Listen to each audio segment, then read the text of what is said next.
दोस्तों, कई बार जब लोग जीवन में काम करना शुरू करते हैं तब उन्हें बहुत ज्यादा दर्द होता है, तकलीफ होती है। उन्हें बहुत ज्यादा मेहनत करना पड़ता है और ये बात उनसे बर्दाश्त नहीं हो पाती है। उनका शरीर जवाब दे देता है और वो उस काम को छोड़कर किसी और तरकीब से सफल होने का प्रयास करते रहते हैं। लेकिन याद रखिएगा, इस प्रकार से कोई भी व्यक्ति जीवन में सफल नहीं हो पाता है। याद रखिएगा कि सफलता का मार्ग मेहनत, दर्द और तकलीफ से होकर गुजरेगा और यह आपको सहना ही पड़ेगा। तो इसके लिए आप हमेशा तैयार रहिए, इससे पहले कि आप कहानी में खो जाएं। चैनल को सब्सक्राइब कर लें और साथ में घंटी दबाना न भूलें। तो चलिए इस बात को एक कहानी के माध्यम से समझते हैं। एक बार एक मूर्तिकार अपनी छेनी और हथौड़ी से एक पत्थर को भगवान की मूर्ति का आकार देने का प्रयास कर रहा था। जैसे ही वह छेनी पर अपना हथौड़ा चलाता, वह पत्थर चिल्लाने लगता और कहने लगता कि ये क्या कर रहे हो, मुझे इतना मार क्यों रहे हो, मुझे बहुत दुख हो रहा है, तकलीफ हो रही है, पीड़ा हो रही है, मुझे अपने हाल पर छोड़ दो और यहाँ से चले जाओ। मूर्तिकार ने उस पत्थर से कहा, मुझे बहुत अच्छे से पता है कि तुम्हें बहुत ज्यादा दर्द हो रहा है, तकलीफ हो रही है और तुम बहुत ही ज्यादा पीड़ा में हो। लेकिन यदि आज तुमने इस दर्द को नहीं सहा, इस तकलीफ को नहीं सहा, तो जीवन भर तुम इसी प्रकार से पड़े रहोगे। मुझे पता है कि तुम में आगे बढ़ने की अपार संभावना है। तुम एक बहुत अच्छे पत्थर हो, लेकिन यदि तुम इसी प्रकार से रहोगे तो कभी भी आगे नहीं बढ़ पाओगे।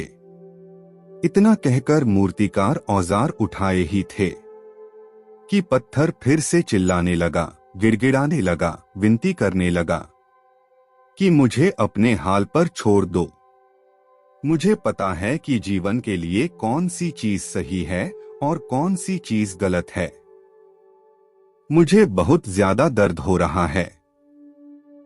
अब मैं इस तकलीफ को बहुत ज्यादा नहीं सह सकता। मैं जिस हाल में हूं, उस हाल में छोड़कर मुझे तुम यहां से चले जाओ। उस मूर्तिकार फिर से उस पत्थर को समझाने की कोशिश की, ज्यादा अधीर मत बनो और अपने सब्र को बनाए रखो। थोड़ी देर और इस दर्द को सहो।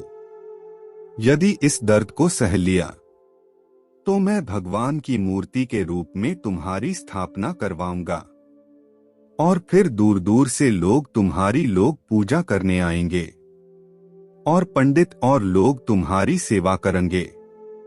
लेकिन पत्थर ने उस मूर्तिकार की एक भी बात नहीं मानी। वह चिल्लाता रहा और अपनी बात पर अड़ा रहा।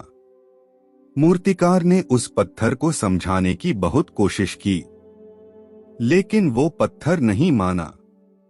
अब मूर्तिकार भी थक चुका था और वह उस पत्थर को छोड़कर आगे बढ़ गया और थोड़ी ही दूर जाकर देखा कि एक और बहुत ही अच्छा पत्थर वह पड़ा हुआ है। उसने छेनी और हथौड़ी उठाई और उस पत्थर को मूर्ति बनाने के लिए वो तैयार हो गया। मूर्तिकार ने छेनी और हथौड़ी का वार दूसरे पत्थर पर जारी रखा। दूसरे पत्थर को भी दर्द हुआ, तकलीफ उसे भी हुई, लेकिन उस पत्थर ने बर्दाश्त कर लिया और देखते ही देखते थोड़ी समय के बाद उस पत्थर ने भगवान की मूर्ति का रूप धारण कर लिया। थोड़ी दिन बाद उस मूर्ति की एक मंदिर में स्थापना हो गई। धीरे धीरे करके लोग वहां पूजा पाठ करने आने लगे। लोगों की मन्नतें वहां से पूरी होने लगी और वह मंदिर बहुत ही ज्यादा प्रसिद्ध हो गया। अब धीरे धीरे करके दूर दूर के गांव से लोग वहां पूजा पाठ करने आने लगे। फिर एक दिन और उसी पत्थर को उसी मंदिर में लाया गया। और उसे एक कोने में रख दिया गया। अब लोग आते और उस पर नारियल फोड़ते। ये कोई और पत्थर नहीं बल्कि उसी पत्थर था जिसने दर्द को नहीं सहा था। अब वो पत्थर मन ही मन बहुत ज्यादा पछता रहा था, दुखी हो रहा था और अपने आप से कह रहा था कि काश मैंने उस दिन उस दर्द को, उस तकलीफ को सह लिया होता, तो आज लोग मेरी भी पूजा करते। इसलिए आप भी अपने जीवन में हमेशा याद रखिएगा कि जब भी आप अपने जीवन की शुरुआत में किसी काम को कर रहे हो, पढ़ाई कर रहे हो या कोई भी काम कर रहे हो और उसमें आपको दर्द हो रहा है, तकलीफ हो रही है, ज्यादा मेहनत करना पड़ रहा है, तो आप रुकिएगा मत, किसी और रास्ते की शुरुआत मत करिएगा, क्योंकि कोई और रास्ता आपको सफलता नहीं दे सकता है। आपको उस दर्द को, उस तकलीफ को सहना ही होगा और उस दर्द को, उस तकलीफ को सहकर आप ज्यादा मजबूत बनेंगे और तभी आप अपने जीवन में आगे बढ़ पाएंगे। और जीवन में हमेशा याद रखिएगा कि आपको पहले पत्थर की तरह नहीं बल्कि दूसरे पत्थर की तरह बनना है।